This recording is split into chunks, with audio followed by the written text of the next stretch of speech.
புத்தாண்டு கொண்டாட்டத்தையொட்டி காவல்துறை சார்பில் வழிபாட்டு நெறிமுறைகள் வெளியிடப்பட்டுள்ளது. புத்தாண்டு பாதுகாப்பு பணியில் 1,10,000 போலீசார் ஈடுபட உள்ளனர். 2026ஆம் ஆண்டு புத்தாண்டு நெருங்கி வரும் நிலையில் டிசம்பர் 31ஆம் தேதி மாலை 6 மணி முதல் ஜனவரி 1ஆம் தேதி அதிகாலை 1 மணி வரை பல்வேறு இடங்களில் கொண்டாட்டங்கள் நடைபெற உள்ளன. இந்நிலையில் காவல்துறை தரப்பில் புத்தாண்டு கொண்டாட்டங்களுக்கான வழிகாட்டு நெறிமுறைகள் வெளியிடப்பட்டுள்ளன. அதன்படி நட்சத்திர ஹோட்டல்கள், உணவகங்கள், கேளிக்கை விடுதிகள் போன்ற இடங்களுக்கு வரும் வாகனங்கள் அனைத்தும் முறையாக சோதிக்கப்பட வேண்டும். அவை பற்றிய விவரங்கள் பதிவு செய்யப்பட வேண்டும் என்று தெரிவிக்கப்பட்டுள்ளது.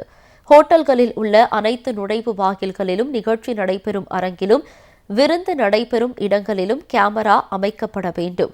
மேலும் கேளிக்கை நிகழ்ச்சிகளுக்காக தற்காலிக மேடைகள் அமைக்கப்படுமானால் அந்த மேடைகள் பாதுகாப்பாக உள்ளனவா என சரிபார்க்க வேண்டும்.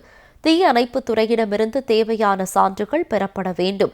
நீச்சல் குளத்தின் மீது அல்லது அதற்கு மிக அருகில் மேடை அமைக்கக்கூடாது. ஹோட்டலுக்கு வரும் வாகனங்கள் அந்த ஹோட்டலின் வாகன நிறுத்தும் இடத்திலேயே நிறுத்தப்பட வேண்டும். சாலையில் வாகனங்களை நிறுத்தக்கூடாது. அனுமதி வழங்கப்பட்ட இடத்திலேயே மதுபானங்கள் வழங்கப்பட வேண்டும். உணவு மற்றும் மதுபான சேவைகள் அதிகாலை 1 மணிக்குள் முடிக்கப்பட வேண்டும். காவல்துறை நிர்ணயித்த நேர வரம்புகளை ஹோட்டல்கள் கட்டாயமாக பின்பற்ற வேண்டும் என தெரிவிக்கப்பட்டுள்ளது. இந்த கட்டுப்பாடுகளை மீறும் ஹோட்டல்கள் மீது நடவடிக்கை எடுக்கப்படும் என எச்சரிக்கப்பட்டுள்ளது. நட்சத்திர ஹோட்டல்கள் உட்பட சென்னையின் மெரினா கடற்கரை, கிழக்கு கடற்கரை சாலை, ராஜீவ்காந்தி சாலை உள்ளிட்ட இடங்களிலும் புத்தாண்டு கொண்டாட்டம் நடைபெறும் என்பதால் அங்கும் பலத்த பாதுகாப்பு ஏற்பாடுகள் செய்யப்பட்டுள்ளன.